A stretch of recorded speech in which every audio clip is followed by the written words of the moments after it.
Hello बच्चों, let's see the question. If v is the speed of sound in air, then the shortest length of the closed pipe which resonates to a frequency n. तो यहाँ पे आपको बच्चों find करना है, frequency find करना है बेसिकली, सॉरी आपको शॉर्टेस्ट लेंथ फाइंड करना है क्लोज पाइप के लिए जो कि रेजोनेट कर रहा है एक पर्टिकुलर फ्रीक्वेंसी पर n, ठीक है।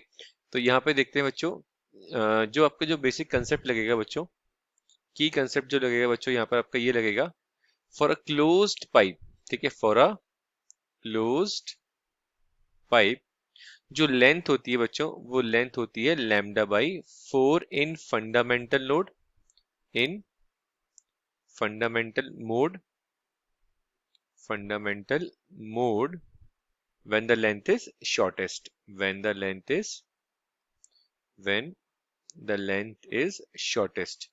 जब आपकी लेंथ शॉर्टेस्ट होती है बच्चों, तो उस केस के लिए जो हमारे पास वेवलेंथ और लैम्डा के टर्म में जो रिलेशन आता है वो लैम्डा बाई 4 आता है। तो सिचुएशन कुछ इस टाइप से बनती है बच्चों ये, ठीक है। यहाँ पे जो ये कंडीशन आती है हमारी, जो लैम्डा निकल के आता है वो कितना आता है लैम्डा बाई 4, और जो लेंथ है वो सपोज करिए एल। तो इस केस के लिए जो हमारे पास एल आता है बच्चों, ठीक है, जो एल आता है वो आता है हमारे पास लैम्डा बाई 4। तो यहाँ से लैम्डा कितना आ गया बच्चों, 4L आ गया, ठीक है। ये बेसिक चीज आपको याद रखनी है बच्चों, ठीक है।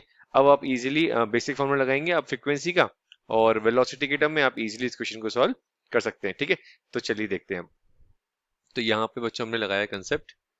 तो वेलोसिटी का फॉर्मूला क्या बताया था मैंने आपको बच्चों भी। अब चलो पहले फ्रीक्वेंसी का देख लेते हैं। तो फ्रीक्वेंसी का फॉर्मूला क्या होता है, v बाय लेमडा, ठीक है। तो यहाँ से बच्चों वेलोसिटी कितना आ गया हमारे पास, वेलोसिटी आ गया एन लेमडा, और लेमडा कितना है बच्चों हमारे पास, लेमडा है हमारे पास 4L, ठीक है। हमको निकालना क्या है बच्चों, शॉर्टेस्ट लेंथ निकालनी। तो शॉर्टेस्ट लेंथ कितनी आ जाएगी बच्चों हमारे पास, v बाय 4n। तो हमारे पास शॉर्टेस्ट लेंथ आ गई बच्चों v बाय 4n, ठीक है।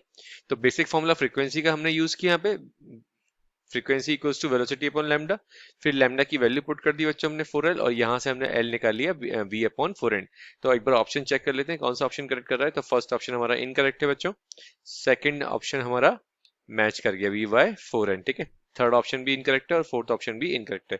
तो बच्चों हमारा करेक्ट ऑप्शन क्या हो जाएगा, second. So our correct option is second. I hope this solution is clear to you. All the very best बच्चों।